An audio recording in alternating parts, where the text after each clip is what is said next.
जोखू ने लोटा मुंह से लगाया तो उसे सख्त बदबू आई। गंगी से बोला, यह कैसा पानी है? मारे बास के पिया नहीं जाता, गला सूखा जा रहा है और तू सड़ा पानी पिलाए देती है। गंगी प्रतिदिन शाम पानी भर लिया करती थी। कुआं दूर था, बार बार जाना मुश्किल था। कल वह पानी लाई तो उसमें बू बिल्कुल न थी।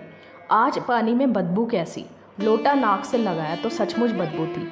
ज़रूर कोई जानवर कुएं में गिरकर मर गया होगा, मगर दूसरा पानी आवे कहाँ से? ठाकुर के कुएं पर कौन चढ़ने देगा? दूर से लोग डांट बताएंगे। साहू का कुआं गांव के उस सिरे पर है, परंतु वहां भी कौन पानी भरने देगा? कोई तीसरा कुआं गांव में है नहीं। जोखू कई दिन से बीमार है। कुछ देर तो प्यास को रोक के चुप पड़ा रहा, फिर बोला, अब तो मारे प्यास के रहा नहीं जाता, थोड़ा पानी नाक बंद करके पी लो। गंगी ने पानी न पीने दिया। खराब पानी से बीमारी बढ़ जाएगी इतना जानती थी, परंतु यह न जानती थी कि पानी को उबाल देने से उसकी खराबी जाती रहती है। बोली, यह पानी कैसे पियोगे? न जाने कौन जानवर मरा है, कुएं से मैं दूसरा पानी लाए देती हूँ। जोखू ने आश्चर्य से उसकी ओर देखा। पानी कहाँ से लाएगी? ठाकुर और साहू के 2 कुएं तो हैं, क्या एक लोटा पानी न भरने देंगे? हाथ पांव तुड़वा आएगी और कुछ न होगा। बैठ चुपके से, ब्रह्मा देवता आशीर्वाद देंगे, ठाकुर लाठी मारेंगे, साहू जी 1 के 5 लेंगे। गरीबों का दर्द कौन समझता है? हम तो मर भी जाते हैं तो कोई द्वार पर झांकने नहीं आता। कंधा देना तो बड़ी बात है, ऐसे लोग कुएं से पानी भरने देंगे? इन शब्दों में कड़वा सत्य था। गंगी क्या जवाब देती, किंतु उसने वह बदबूदार पानी उसे पीने नहीं दिया। रात के 9 बजे थे। थके मांदे मजदूर तो सो चुके थे। ठाकुर के दरवाजे पर 10-5 बेफिक्रे जमा थे। मैदानी बहादुरी का तो अब न जमाना रहा था न मौका। कानूनी बहादुरी की बातें हो रही थी। कितनी होशियारी से ठाकुर ने थानेदार को एक खास मुकदमे में रिश्वत दी और साफ निकल गए। कितनी अक्लमंदी से एक मार्के के मुकदमे की नकल ले आए।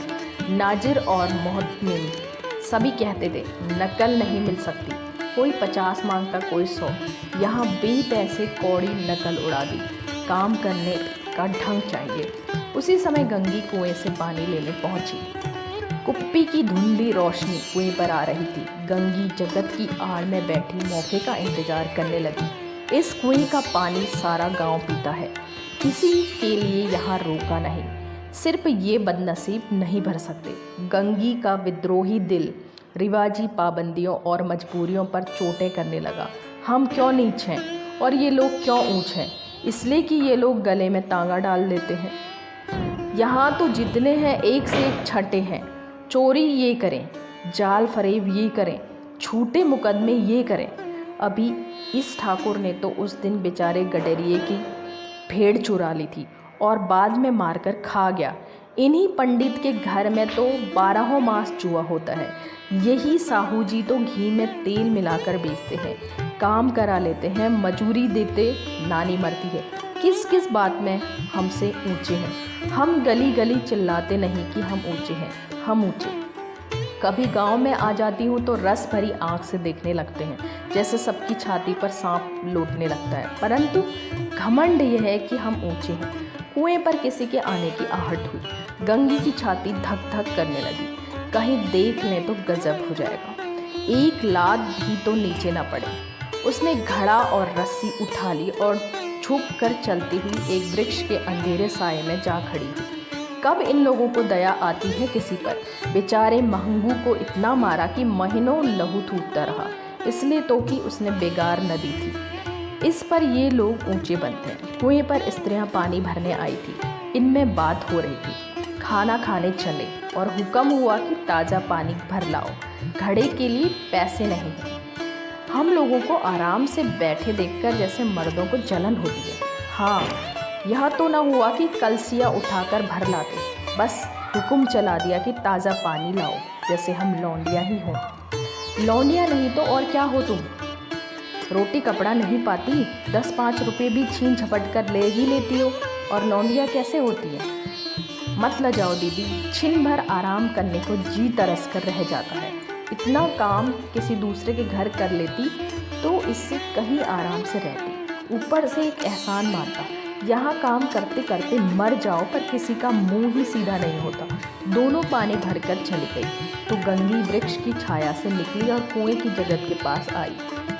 बेफिक्रे चले गए थे। ठाकुर जी दरवाज़ा बंद कर अंदर आंगन में सोने जा रहे थे। गंगी ने क्षणिक सुख की सांस ली। किसी तरह मैदान तो साफ हुआ।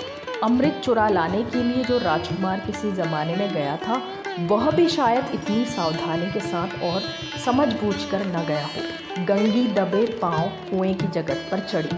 विजय का ऐसा अनुभव उसे पहले कभी न हुआ था।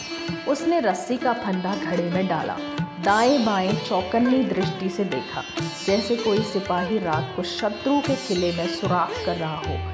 अगर इस समय वह पकड़ ली गई तो फिर उसके लिए माफ़ी या रियायत की रत्ती भर उम्मीद नहीं। घड़े ने पानी में गोता लगाया, बहुत ही आहिस्ता, जरा भी आवाज़ न हुई।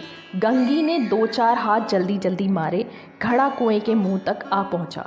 कोई बड़ा शहजोर पहलवान भी इतनी तेजी से न खींच सकता था। गंगी झुकी कि घड़े को पकड़कर जगत पर रखे कि एकाएक ठाकुर साहब का दरवाज़ा खुल गया। शेर का मुंह इससे अधिक भयानक न होगा। गंगी के हाथ से रस्सी छूट गई। रस्सी के साथ घड़ा धड़ाम से पानी में गिरा और कई क्षण तक पानी में हिलकोरे ही लेते रहा और आवाज़ें सुनाई देती रही। ठाकुर कौन है, कौन है, पुकारते हुए कुएं की तरफ आ रहे थे और गंगी जगत से कूदकर भागी जा रही थी। घर पहुंचकर देखा कि जोखू लोटा मुंह से लगाए वही मैला गंदा पानी पी रहा था।